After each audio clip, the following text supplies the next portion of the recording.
ഈ പുഴയും കടന്നിലണമെങ്കിൽ നമ്മുടെ വിനീതിനെ ജയപാലൻ കാണാനായിട്ട് വരുന്നതല്ല, നമ്മുടെ കാവേരി വരുത്തുന്നതാണ് പോലീസ് സ്റ്റേഷനിലേക്ക്.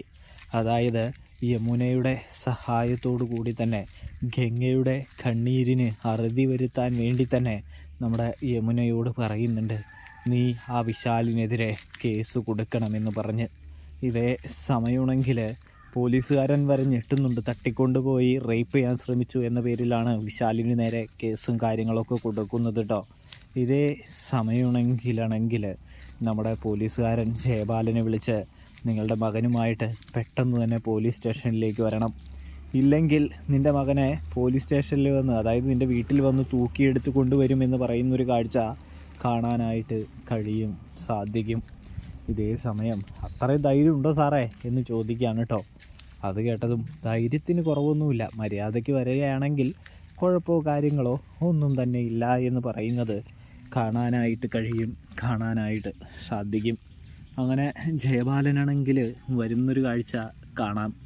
ഇതേ സമയം വിനീതിനെയാണെങ്കിൽ തല്ലിച്ചതയ്ക്കുമെന്നും ജയിലിലാണ് ഇനി കുറേ നാൾ നീ പോയി കിടക്കാനായിട്ട് പോകുന്നതെന്നും പറയുമ്പോൾ അതൊന്നും കുഴപ്പമില്ല ജയപാലൻ സാറേ, അതേ ജയിലെങ്ങനെയുണ്ടെന്നൊക്കെ ഞാൻ പഠിക്കുകയായിരുന്നു.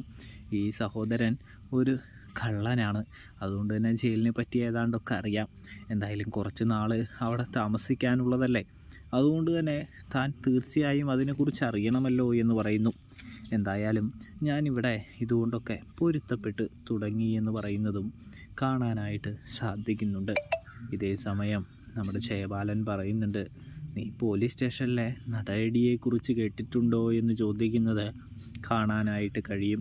ഇതേ സമയം അതിനെക്കുറിച്ചൊക്കെ കേട്ടിട്ടില്ല ജയപാല സാറേ എന്ന് പറയുമ്പോൾ, അവിടെ ചെല്ലുമ്പോഴേ നിൻ്റെ അണപ്പെല്ലാം അവരടിച്ചു ഊരുമെന്ന് പറയുമ്പോൾ, അണപ്പല്ലടിക്കുമേ ഈ സൈഡിലൊരു പല്ലിളകിക്കുന്നുണ്ട്, അതടിച്ചു തന്നാൽ വളരെ ഉപകാരമായിരിക്കുമെന്ന് പറയുന്നൊരു കാഴ്ചയും കാണാനായിട്ട് കഴിയൂട്ടോ. ഇതേ സമയം നമ്മുടെ ജയപാലൻ ഇങ്ങനെ പറയുമ്പോൾ ഉരുളയ്ക്ക് ഉപ്പേഴിമാഴി വിനീത് ഇങ്ങനെ പറയുന്നത് കൊണ്ട് തന്നെ വിശാൽ പറയുന്നുണ്ട്, കളഞ്ഞിട്ട് വാച്ച, എന്തിനാവശ്യമില്ലാതെ ഇവനോടൊക്കെ സംസാരിക്കുന്നത് എന്ന് ചോദിക്കുന്നത് കാണാനായിട്ട് സാധിക്കും. ഇതേ സമയമാണെങ്കിൽ, സാറേ എന്തിനാ എന്നോട് വരാൻ പറഞ്ഞേ, എന്താ ഇത്ര വലിയ അത്യാവശ്യം എന്ന് ചോദിക്കുമ്പോൾ, അത്യാവശ്യം എനിക്കാണല്ലോ ജയപാലൻ സാറേ എന്ന് പറഞ്ഞുകൊണ്ട് കാവേരി തിളച്ചു മറിയുന്നൊരു കാഴ്ച കാണാനായിട്ട് സാധിക്കുന്നുണ്ട് പ്രേക്ഷകരെ, പ്രിയ കൂട്ടുകാരെ.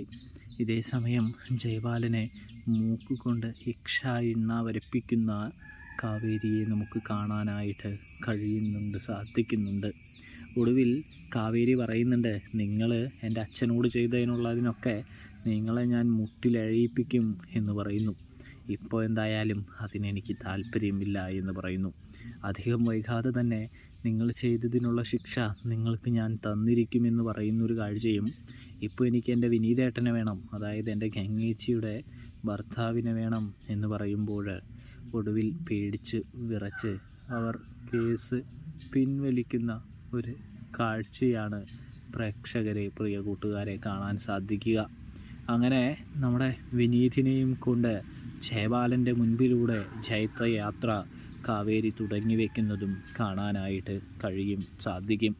അപ്പോൾ റിവ്യൂ ഇഷ്ടപ്പെട്ടാൽ ചാനൽ മറക്കാതെ സബ്സ്ക്രൈബ് ചെയ്ത് സപ്പോർട്ട് ചെയ്യാനായിട്ട് ശ്രദ്ധിക്കുക. തെറ്റുകുറ്റങ്ങളുണ്ടെങ്കിൽ ക്ഷമിക്കാനായിട്ടും ശ്രദ്ധിക്കുക. അപ്പോൾ എല്ലാവർക്കും താങ്ക്സ് ഫോർ വാച്ചിങ്.